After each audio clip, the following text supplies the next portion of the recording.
then my plant started to grow actually. Look, look. What is that? This is kale. And nothing else is growing here. Me. Anyhow, something is growing and that's cool. I remember from my childhood, it's so exciting times when something starts to grow from the soil. Everything else is sleeping.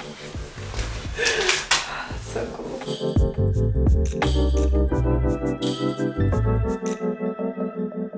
So this is the back of the bathroom, and there's a window here which is just overall it's just too big. And I also need to build like a frame to square it up because the shower tray is going to go in here, so it needs to be exactly square. So basically what I'm going to do is I'm going to start by bolting this piece to the wall in one end, and then I'm going to bolt it to the floor exactly at 90 degrees, which would be something like that, and then I'll be able to build a frame up. I'm going to make the window smaller to about here, and I'm going to use glass bricks inside it, sort of greeny glass bricks, which will kind of fit the design I'm going for. And the end result of that will be like a smaller window, having a brick up between it, and I'm going to frame it out so it's very strong, so if there's any weight on the edge I can't use this like metal stuff, it's just not strong enough in my mind. Maybe it is, but I just don't think so. So then I'm going to basically frame this all up with some really big, bulky, strong, heavy wood, and yeah, the end result hopefully will be strong window surround. I can put another piece of wood in, and that'll be the backboard for the plasterboard. And in the bottom then, I'm gonna have to level it out because this is really slopey in some parts. I'm gonna level this floor out with some cement, and then that'll be the basis to put on underfloor heating and tiles. So I've got one end in, and now I'm just gonna get the thing as square as I can physically imagine it to be. Actually, that's already pretty good. Because the length of these is not that long, what I'm going to do, I'm going to do a much bigger hole and then drill through and then put this in as well. So I just need to cut a bit of binding.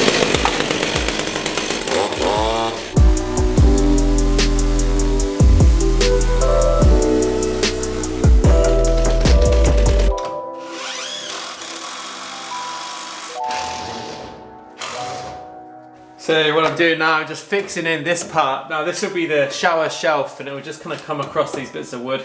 In the back here, because the window is obviously a little bit smaller now, because I'm going to have these glass bricks which will be kind of inset, I'll basically be able to build a wall up here and bring it into the wood, and probably just bang a load of screws in and bed it into cement, and that'll be pretty strong then.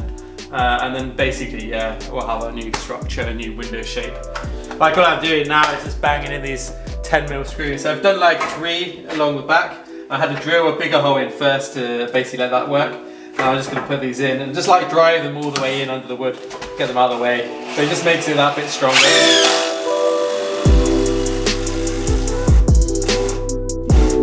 As you'll notice, I'm always wearing ear defenders for the work I'm doing.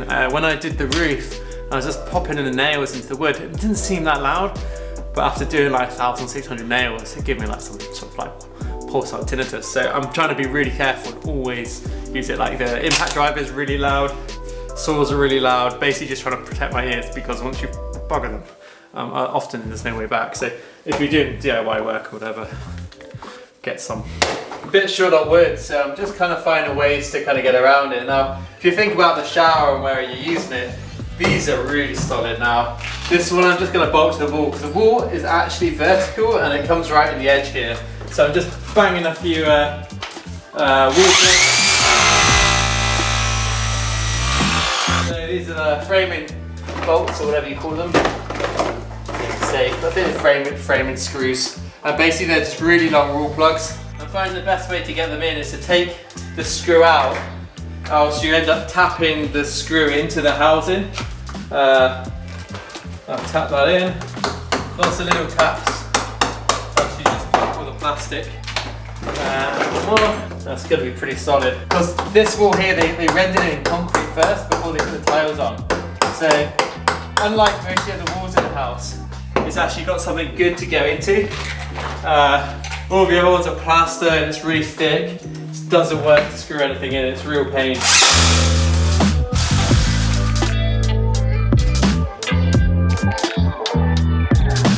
So right now I'm going to try and build a structure which will be eventually a wardrobe. So I need to kind of like build a base on it and try and use as much of the depth as I can, but keep it parallel. It's a difficult one because, well, look at it, it's just like a big wave and it's pretty 3D. So I'm just trying to work out how to get it. So I'll come off this beam, come down, but I want to bring it in a place where I can bring it all the way down to about here. Then this will be like some cupboards below and then a rail like here, I guess. It's going to be reasonably high rail, but there's not much I can do about it if I want to use the space. And then under the bottom part, there will be pipes, a little false floor above the pipes, and then basically again at the back, plasterboard it in and insulate it. Basically have that, and then from there to the top, I can insulate it with the same metal framing. But it's just building out the wooden frame to kind of base it off is tricky.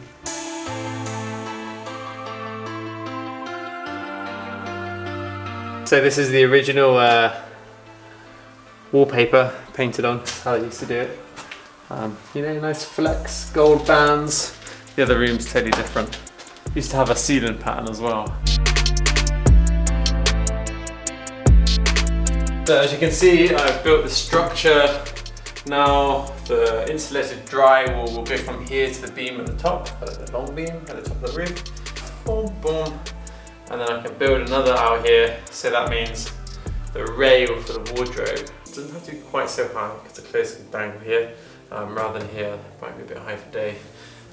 So yeah, so then this will basically come in here and that will give me the bottom of the wardrobe, and underneath will be pipes will run through here, hot and cold pipes which go to radiators, but then fourth floor, and then inside here will be cupboards. If that makes it clearer.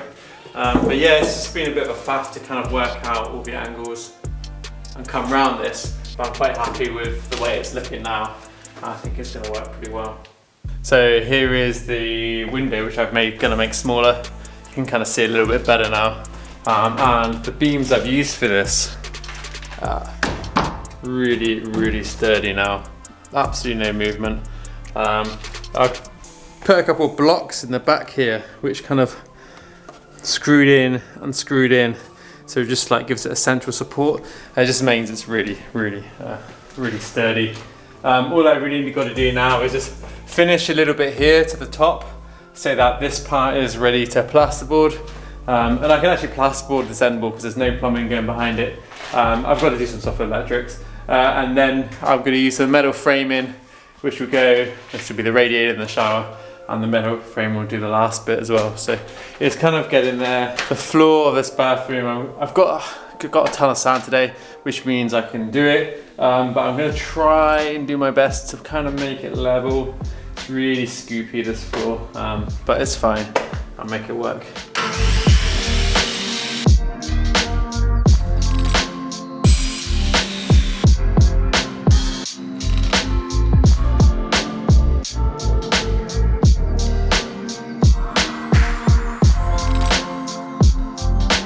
So right now I've just been making these structural bits which will contain the water tank.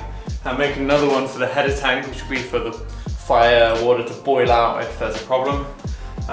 Today I've been quite productive. Built this back frame, this will be entirely for the insulation, and then the back of the wardrobe. And then on this side, did all the framing for this, the kind of complex weird stuff around the window. Finish the framing on this. I've just screwed the board over it just to keep it warmer in here. But overall, a pretty productive day. Say that, what time is it? 7? 9, 10, 11. 4 more hours, half a day left. So now I've got the framing done upstairs. Now I've got to work out where to put my electrical boxes.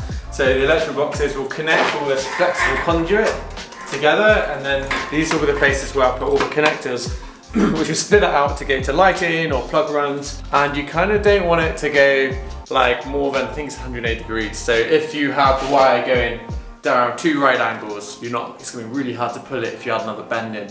So I'm being probably conservative with it, and I'm going to try and work out where I want all my boxes. got 3 sizes of box, like a big box, which will be 1 on each floor, and then probably at least one of these for each kind of like the other side of the room, or where there's a big cluster. So I've got my water heater here and stuff, so I'm going to put this somewhere. And then I've got the smaller size boxes, which is like where I can sort of distribute off a couple plugs or some lights from, just to make it kind of easy, because you don't want to run your conduit double up everywhere.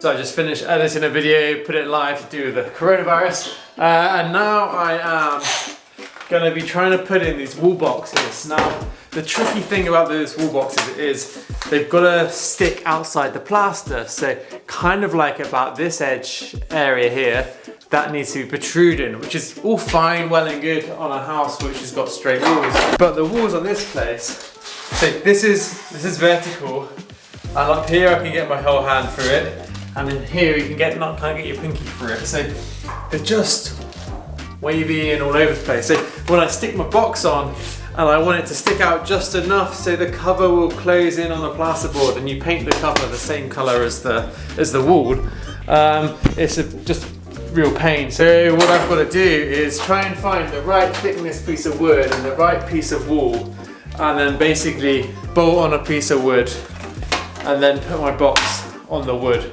and just try and make it work. I think in some places it's going to be a real nuisance because the wall is just like old bad plasterboard, or it's it's difficult. But I mean, there's no other option. I've just got to do it. It's not going to do itself. So it's just going to go around and try and do all of these today.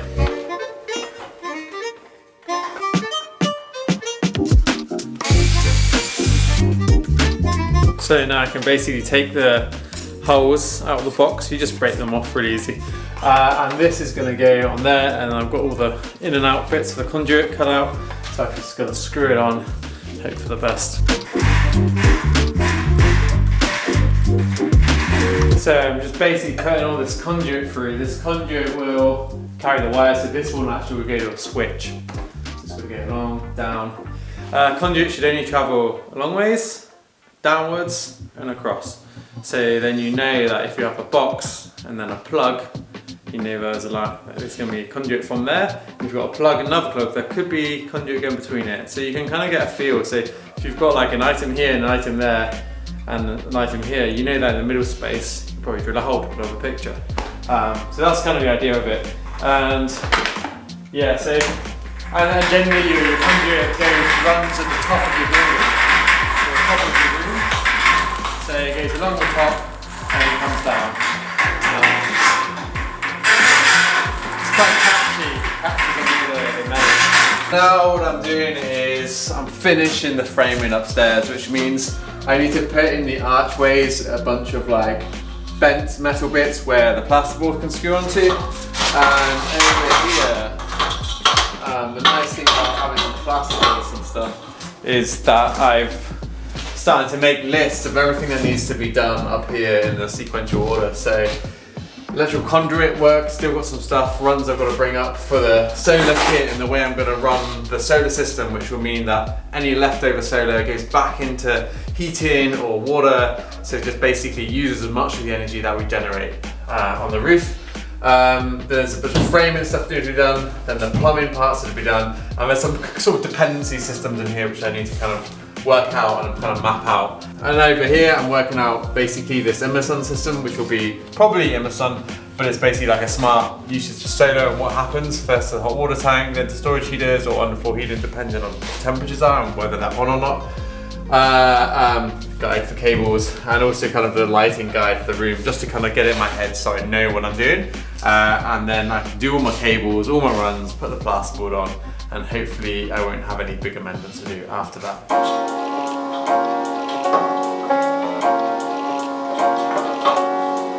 Quite hard to get the lines up the screen.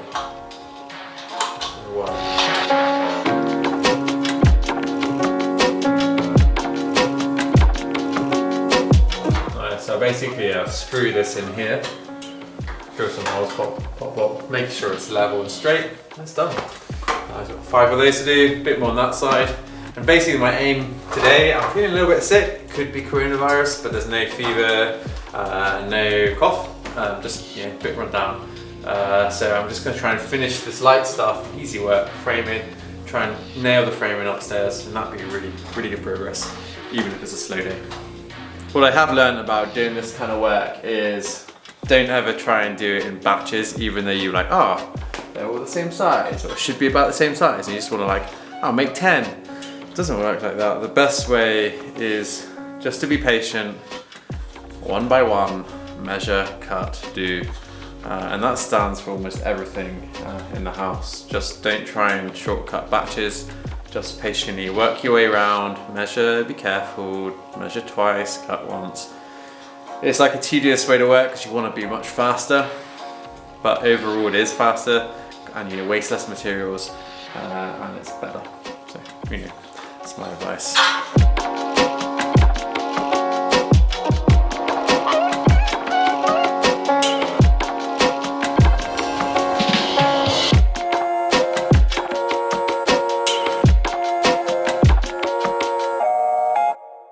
So Screwfix.eu stopped some of their orders, but luckily I got one more order in. So I've got a new 20mm drill bit, which is just as well because they're really expensive locally. I've got to do quite a few holes, so now I've got this, I can put the holes in, finish the conduit. Other than that, I've been really finishing off all the framing for the plasterboarding, because in a way what I've done with this space is you have like the main room, a bedroom, a bathroom, and kind of 2 other rooms, so really multiplies a lot of the faff, because I think in a normal house, or normally people would just turn that loft space into just loft space and forget about it. But while I'm at it, might as well make these extra rooms. A friend of mine was saying, I showed her around and she's like, I can see this is a house being designed by someone who lives in a van, because every time you're like a space, you're like, you can live in that space. Anyway, so a little bit more work, but in the long term, totally worth it.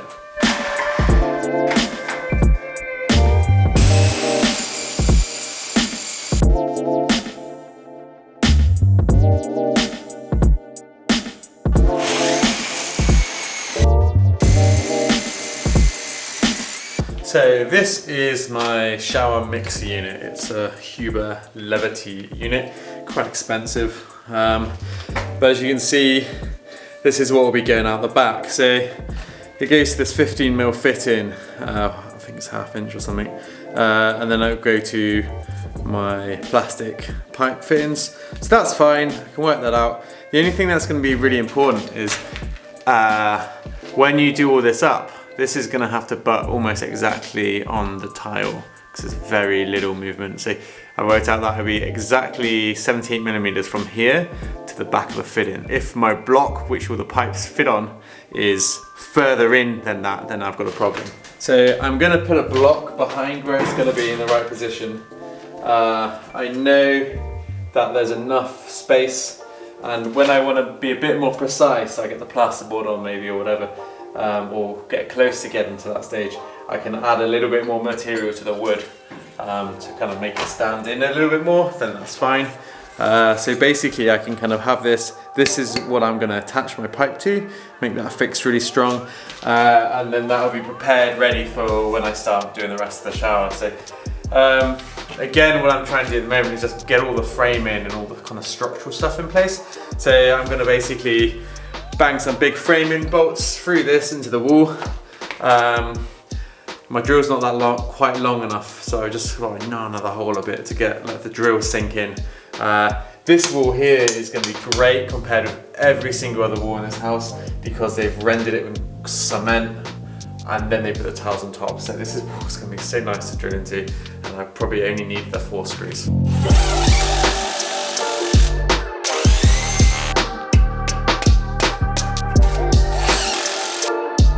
It's a little bit hit and miss which holes are going to work. This is why I just add some extra ones.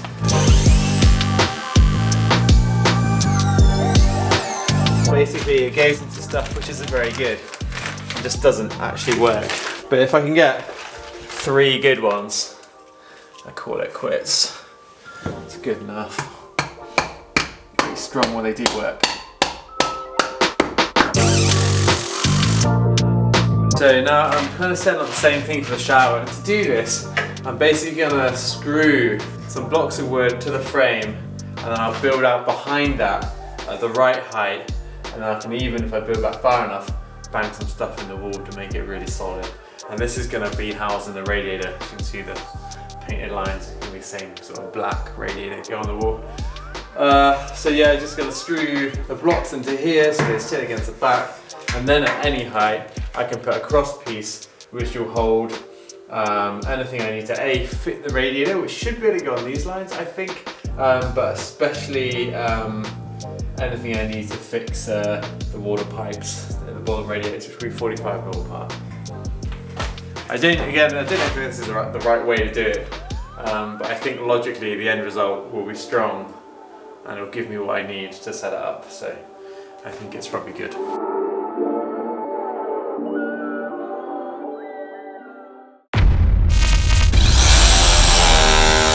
This is the garden update, and as you can see, my plants are doing really well.